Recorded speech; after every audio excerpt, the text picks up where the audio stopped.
Glock 19, the best handgun ever made. What's up, guys? It's Trey here with Godly Family Gunly. Today I just wanted to go over my dry fire drills, what I do. I think dry fire is a good thing. It'll make you a better shooter. Made me a better shooter. Helped me with technique, fundamentals, the trigger break, getting your first shot on target faster. Before I go any further, I want to say the two rules to dry fire drills are whatever you're shooting at. I'm in my living room. I'm shooting at the back wall of my house.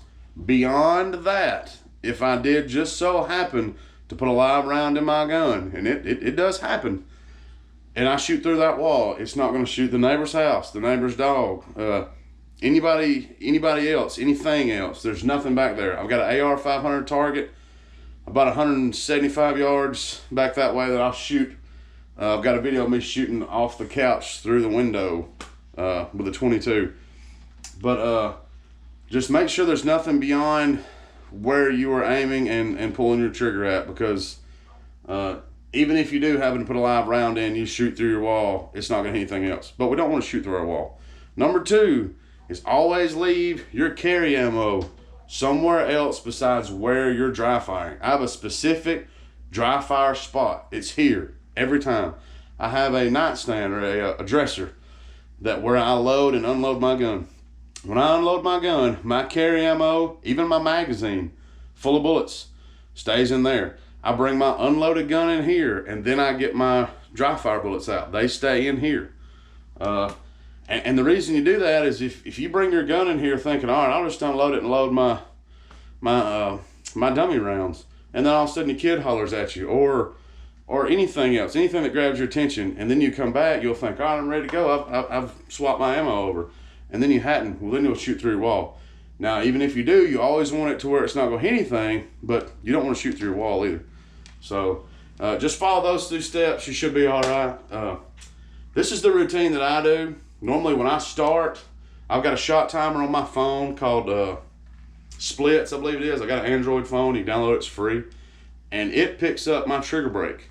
So when I draw and squeeze my trigger, it tells me how fast, it's got a buzzer and everything. It tells me how fast from when the buzzer went off to when I pulled my trigger. So I try to make sure my sights are lined up, and that's all muscle memory. And I've been doing this for a couple years, and I'm by far not the best, but I'm so much better than where I was when I first started, because everything felt awkward when I first started. But now that I've been doing it, I've got the muscle memory down that just about every time when I draw my pistol out, my sights are perfectly lined up at my target. I'm only 5 yards from this target. If we were 25 yards away, it might take a little bit more fine tuning. I've got stock sights on my Glock. I don't really like them. I just hadn't upgraded them yet. Have a hard time picking up the front. So to me, and I know this is not the way you're supposed to do it. You're supposed to see your sights before you shoot. But in a self-defense situation, I personally think that I would just line my gun up and shoot at the threat. That's why I want my muscle memory to line my sights up every time. Because I really do have a hard time picking up my front sight. It's just a white front sight. If you get like the Ameriglows, or I think the True Glow's another one, and they make some called, is it night sight? I can't remember what they're called. There's a lot of different night sights. It's got the fluorescent ring around it that you can see green and orange. You can see those better, and it's supposed to help you pick up your front sight post better. I need to get some of those, but I just haven't got it yet. But I'm just going to show you what I do, kind of go through my routine. I like to start cold and try it as hard as I can go the first time, and just see where I'm at. See if I mess up. See if I don't get a good grip of my gun. I hang up on my garment. What my shot is. Sometimes, it'll be good. Sometimes it'll be terrible. But this is where you work all that out. And it's free. It don't cost you anything. I think a pack of dummy rounds is like $10. And it don't hurt your gun. So, I believe shooting is good. I try to shoot between 500 and 1,000 rounds a month. I think dry fire is just as important. Jerry Miculek, I watched an interview with him. He said when he was competing, for every live round that he fired, he had snapped his trigger on a dummy round 500 to 1,000 times. So just think of how many rounds Jerry Miculek's fired over his life in competing. And for every one of those, he snapped his trigger on a dummy round 500 to 1,000 times. And I think that's pretty fantastic. But it's a good thing to do. So I'm just going to kind of go through and show you what I do.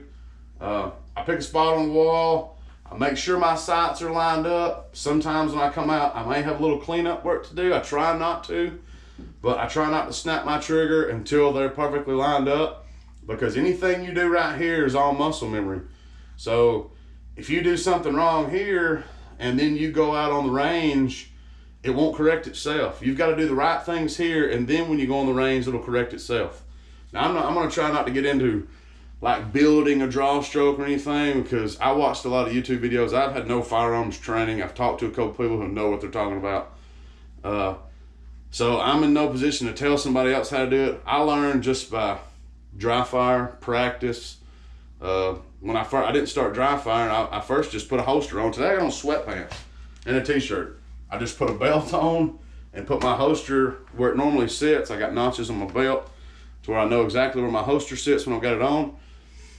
And I'm just in the living room practicing. It's free. It's a great drill if it's nighttime or it's raining or it's just too cold to go out and shoot, which I live in Alabama. It's never too cold to go out and shoot. We just had a 75-degree Christmas. Or it's very inexpensive. A lot of people can't afford to shoot 500 to 1,000 rounds a month, or even, 500 or 200 rounds a month, So this is a great drill to kind of keep you sharp. And I think everybody needs to be sharp. If you look at what's going on in Virginia right now, sorry, that's my dog barking outside the neighbors. If you see what's going on in Virginia right now, it's really something to pay attention to. I'm not going to get into that on this video, but I carry every day that I can. I carry everywhere that's legal to carry, and I recommend everybody do the same. It's the Second Amendment it's here for our protection, and I believe everybody should use it. But anyway, I'm gonna get into this. Quit rambling.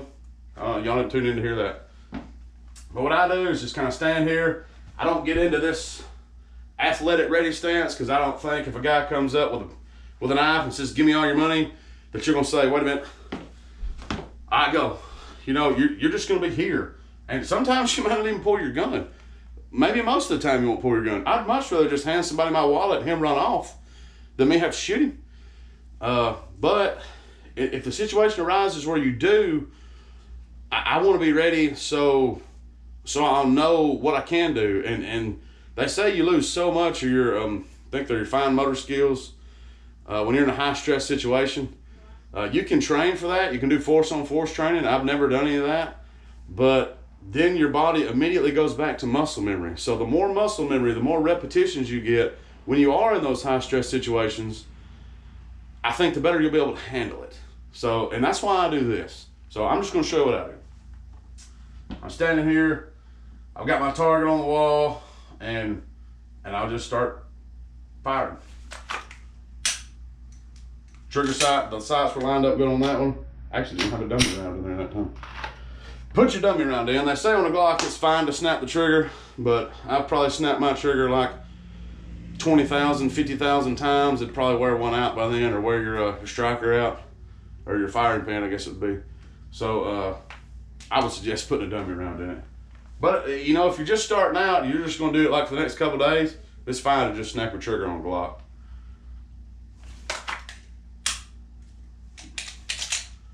I don't eject these every time because they are kind of expensive. Maybe, I don't know. But the more you eject them and siphon them through, the faster it wears them out because they're just plastic. So I try to just cock my slide back enough to where it recocks my gun and engages my trigger. So that time I had a terrible grip. If you can see that on this side. My fingers are not wrapped all the way around the gun. It looks awful. I normally want my grip there. I want my fingers and knuckles to be white because I hold on to it like it's a gun. Ooh.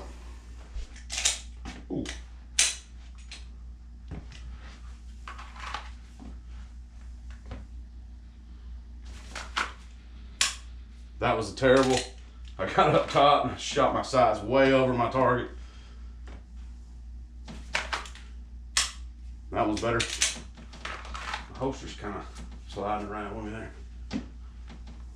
It's better if you have pants on, but I coach my kids basketball, and I didn't want to wear blue jeans to the gym. I hadn't changed clothes yet. That was a pretty good one. Sides were lined up perfect on that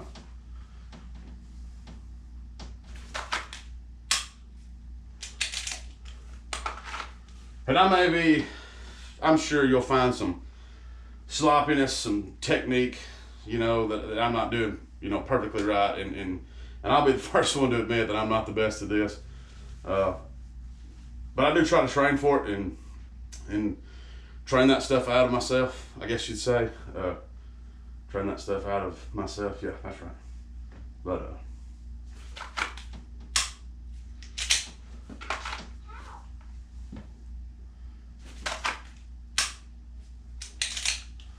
seems like I'm kind of going out and then kind of settling back in. I need to start slowing down a little more. Sorry, that's my dog again. Hush up. Opie.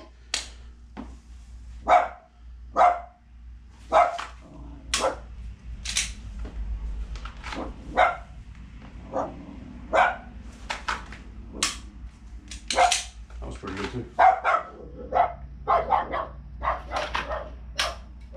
But anyway, guys, that's kind of all the video was today. Just kind of wanted to let y'all know what I do. Y'all can let me know what you do. If y'all do dry fire, I hope you do. It'll make you a better shooter. Hopefully, I think it's supposed to rain today and tomorrow. So hopefully maybe next weekend I can get out to the range and do some, you know, shooting that AR-500 target. I've got another one coming in, so I can do transitioning in between two targets. Pretty excited about that. But if you got any questions, comments, concerns, like, subscribe, share, comment. I want to hear all the feedback that I can. I think it's absolutely fantastic. But just remember, do your best and let God do the rest. Thanks for watching. See ya.